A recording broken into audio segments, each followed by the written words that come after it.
Olá pessoal, tudo bem com vocês? Bom, estou aqui para o último vídeo de leituras deste ano, as leituras de novembro e dezembro de 2023. É isso, vamos lá, sem muitas enrolações. Os primeiros 4 livros que eu li esse ano, em novembro, foram livros que eu li para fazer aquele vídeo de leituras pré-flip, de autoras que iam participar, que participaram do evento. Então eu não vou me aprofundar muito neles aqui, porque já tem todo um vídeo, vou deixar linkado falando sobre eles. Mas tá aqui o Mandíbula, da Mônica Urreda, tradução da Silvia Massimini Félix, que saiu pela Autêntica Contemporânea. Eu acho que é o que eu mais gostei dessa leva aqui. É um livro com relações entre adolescentes e adultos, tanto mães e filhas, quanto alunas professoras. É um livro que tem um quesinho de terror, porque essas meninas gostam muito de consumir narrativas de terror e acabam transferindo um pouco disso para sua experiência, ainda que um pouco artificial, assim. Mas é isso, é um livro bem interessante, várias questões complexas. Gostei bastante de ter lido, de ter conhecido a literatura da Mônica. Fiquei curiosa para conhecer mais. No futuro também ela tem um livro de contos que está sendo muito bem comentado, que se chama Voladoras, então tá na minha lista também. Outro livro então foi o República Surda, do Ilya Kaminsky. Esse aqui é uma espécie de épica barra teatro barra poema sobre uma cidade que acaba sendo invadida e tem questões de conflito. Ele é um livro interessante, ele tem muitos bons pontos e bons momentos, mas ele também tem uma coisa um pouquinho pretensiosa ainda. Enfim, não é dos meus favoritos. A tradução desse aqui é da Maria Cecília Brandi, saiu pela Companhia das Letras. Gostei de ter lido, gostei de ter conhecido, como eu disse, tem coisas interessantes aqui, mas não diria que ele tá no imperdível. Outro que também cai nesse limbo, pra mim, foi sobre a tirania, 20 lições do século XX para o presente, do Timothy Snyder, com ilustrações da Nora Krug. A tradução é do Donaldson M. Garchagin, publicado pelo Quadrinhos na CIA. Gosto das ilustrações da Nora, acho que o texto não é ruim, mas talvez seja um pouco datado para aquele momento de eleição do Trump, o que, de novo, não é ruim, mas eu acho que o livro não sei se nos apresenta esse contexto americano e esse contexto tão especificamente. Claro que a gente pode pensar várias dessas coisas em relação ao Brasil, à nossa própria vida, as coisas que aconteceram politicamente nos últimos anos, mas várias delas têm suas limitações e, enfim, é isso. Gostei, outro livro assim, gostei de ter lido, mas também não acho imperdível. Inclusive da Nora Krug eu acho que o Heimat enfim, muito mais interessante. E tá aqui também o Homens que Caem, da Marion Maubert, com tradução do Roberto Forin Jr., que saiu pela Cobogó, uma peça de teatro. Esse aqui é um livro que me deixa com uma sensação estranha, porque quando eu penso sobre ele, sobre os temas dele, eu fico pensando, nossa, mas era um livro tão legal. Discute a transposição para o teatro de um livro, a comunidade gay, mudanças no tempo, violência e tudo mais. Eu acho tudo isso muito interessante, e eu acho que tem bons momentos e boas imagens. Então quando eu lembro de tudo isso eu fico pensando, mas por que eu não gostei tanto assim do livro? Tinha tudo pra eu gostar muito do livro, assim. Mas eu acabei não gostando tanto. Eu acho que tem alguma coisa do ritmo da escrita dele, alguma coisa ali que não sei, não funciona muito bem pra mim quando eu tava lendo. Aquele tipo de livro, pra mim, foi bom na teoria e não bom na prática, assim. Mas eu acho que tem bons momentos, eu acho que se alguém se interessar pelos temas, vale a pena talvez dar uma olhadinha. Não é um livro péssimo, mas não funcionou tão bem pra mim. Bom, depois disso, entre esses 2 meses também li 2 livros da Annie Ernaux, pro projeto Um Ano com lendo Annie Ernaux. Foi o Paixão Simples, o primeiro deles, essa edição da Fósforo, com tradução da Marília Garcia. Muito gostoso gravar o vídeo sobre esse livro, porque eu gravei com uma amiga, então foi super divertido pra gente também, eu acho, e espero que vocês gostem do vídeo. Mas aqui a Annie Ernaux basicamente vai falar sobre se apaixonar e sentir uma dessas paixões, assim. E eu acho que o simples aqui vem por dois motivos. Eu acho que vem muito por ser, assim, esse sentimento que quando você tá vivendo, você talvez ache que você é a pessoa mais importante do mundo, que esse sentimento é muito único, que nunca mais ninguém na vida e tal. Mas na realidade, boa parte das pessoas passa por isso em algum momento. E de ser banal, assim, de ser uma coisa que vai e vem e te tira do eixo naquele momento, mas que, enfim, é isso. É um livro interessante pra gente pensar essas coisas todas. E li também o Exteriors. Essa aqui é uma edição inglesa com tradução da Tânia Leslie, que é um livro já um pouco diferente, que ela vai olhar para o mundo externo, né? Vai narrar cenas que ela presencia, que ela escuta, situações e ambientes da cidade, para fazer um pouco esse pensamento sobre o mundo, sobre a existência, sobre a coletividade, assim, ainda através dos olhos dela, né? Mas é isso. Então já tem vídeo para esses dois livros, né? Um para cada, vou deixar linkado ali embaixo também para quem quiser ver em mais detalhes.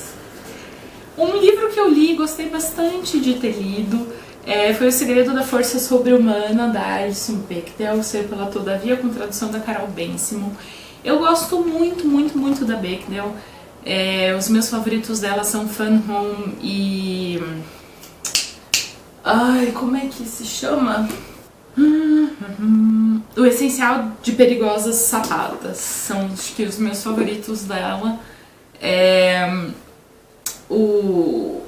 Você é minha mãe, você é mesmo minha mãe, você é minha mãe.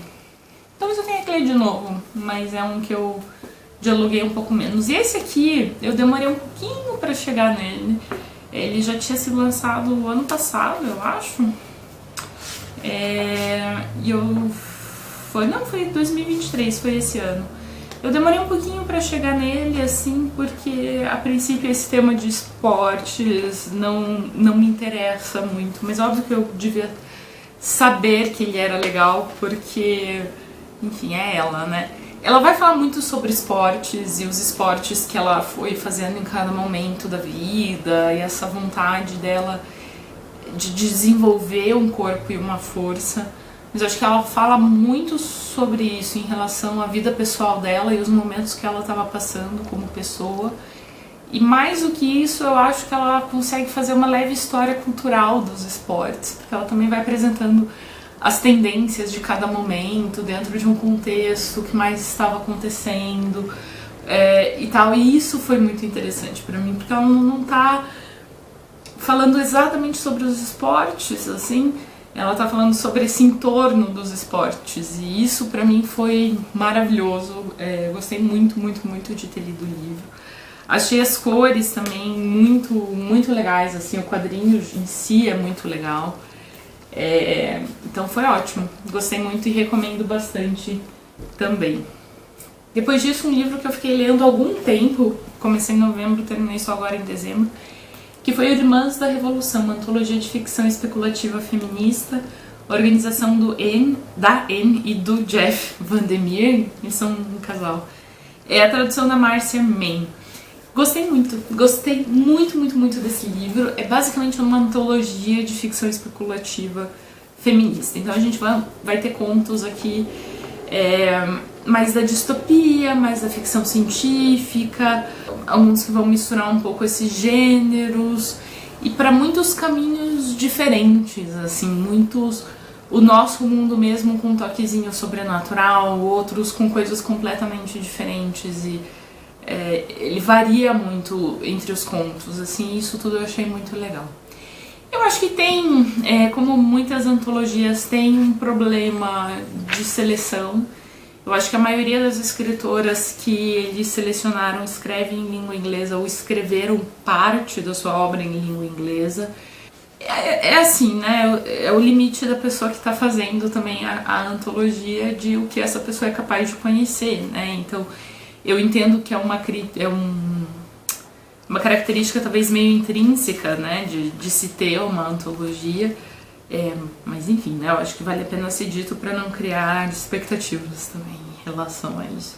Mas eu acho que o grande feito dessa edição é justamente mostrar uma alternativa, né, dessa expectativa que a gente tem, essa expectativa geral que a gente tem da ficção especulativa no sentido mais mainstream, assim, de ser essas coisas de espaço, de Star Wars, e eu adoro Star Wars, não tem problema nenhum com isso. Mas, né, a expectativa é que seja meio isso, e eu acho que esse livro mostra como o gênero especulativo, como ter esse espaço de imaginar outras sociedades, outras existências, ressoa muito com as escritoras feministas, justamente por ser um espaço de crítica e de elaboração muito importante, né? Como que seria ou poderia ser ou tinha potencial de ser se as coisas fossem diferentes, ou se a gente exagerar certas características, será que os problemas de um sistema patriarcal ficam mais evidentes? E eu acho que esse livro consegue trazer isso, consegue trazer um recorte de obras que nos apresentem esse tipo de coisa, de questionamento. E eu gostei demais, demais de ter lido esse livro e recomendo muitíssimo. Acho que vale muito a pena conhecer ele. Depois disso, eu continuei essa série das correspondências extraordinárias de Griffin e Sabine, do Nick Bantock, com Sabine's Notebook. Teve uma versão traduzida dele como Agenda de Sabine. E com este volume, eu decidi que eu não vou continuar lendo a coleção. Achei meio chatinho. E assim, é um livro super curto, né? Pra quem não sabe, pra quem não viu, né, eu li faz pouco tempo o primeiro livro da coleção. E ele é uma troca de cartas e o charmezinho é que são as cartas mesmo, se tira do envelope, os postais e tal. Ele tem todo um charme gráfico e eu bati um martelo neste aqui, que é de fato só um charme gráfico, que eu acho que a história pra mim perdeu todo o charme. Pra mim esse aqui foi extremamente enrolado. Enfim, eu acho que a narrativa se desenvolveu muito pouco nesse livro e várias coisas que eu achei que do primeiro poderiam se resolver aqui não se resolveram. Enfim, estou oficialmente abandonando essa coleção. É isso. Eu acho, ainda tem um charme, eu acho que experimental do primeiro, né, por causa das cartinhas e todo o aspecto visual, mas eu acho que não sei, não se sustentou muito pra mim. Até porque são livros nem sempre tão fáceis de encontrar e daí eu já acho que não vale muito a pena, não. E por fim, um livro que eu terminei de ler ontem, e eu sinceramente não sei se eu já digeri ele, mas enfim, vamos lá, tá aqui o A Cor Púrpura da Alice Walker. Essa edição aqui eu acho que é a edição mais recente, saiu pela José Olímpio, com tradução de Betúlia Machado, Maria José Silveira e Peg Bodelson. Ele é um livro meio clássico da década de 80, epistolar. A gente tem uma mulher negra dos Estados Unidos que começa a escrever cartas para Deus, e é assim que a gente vai sabendo sobre a vida dela. Depois de um momento a gente começa a ler também cartas da irmã dela para ela, e ela começa também a escrever para a irmã. E é a partir disso que se desenvolve. A gente tem um leve pano de fundo de Segunda Guerra Mundial e tem alguns momentos pontuais em que isso vai ser mencionado, o exército e tal, mas não é o grande tema. O grande tema é a sociedade, é a vida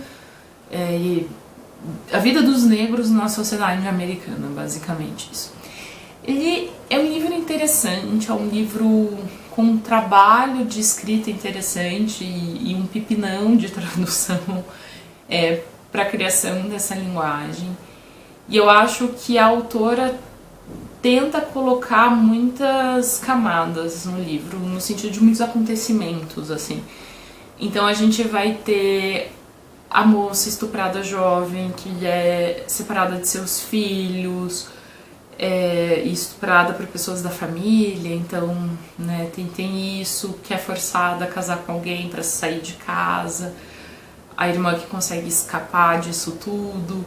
A gente tem o papel da igreja e missionários e essa recolonização de negros na África, porque os missionários vão para lá e tentam impor uma religião para essas comunidades na África. A gente tem a relação entre brancos e negros, entre negros e brancos. A gente tem a música e as cantoras. A gente tem o relacionamento entre homens e mulheres, a gente vai ter um casal lésbico, a gente... Enfim, assim, eu acho que ela tenta colocar muita coisa num livro tão pequeno. E como leitora eu assumo que isso me deixou um pouco cansado do livro. Ainda que eu entendo que talvez ela tenha tido vontade e tenha, né, justamente para mostrar a complexidade da vida dessas pessoas e como tudo isso acontece. Então, por um lado eu consigo entender, mas por outro, como leitora, eu achei tudo isso um pouco cansativo. De qualquer forma, gostei de ter lido, gostei de ter conhecido, acho que é aquele tipo de livro importante da gente conhecer, e é isso que eu tenho para dizer por enquanto. É isso, pessoal, essas foram minhas leituras dos últimos 2 meses, então me contem o que vocês andaram lendo. Espero que vocês tenham gostado do vídeo, também me avisem caso tenham lido alguma dessas coisas que vocês acharam. E até mais. Tchau, tchau.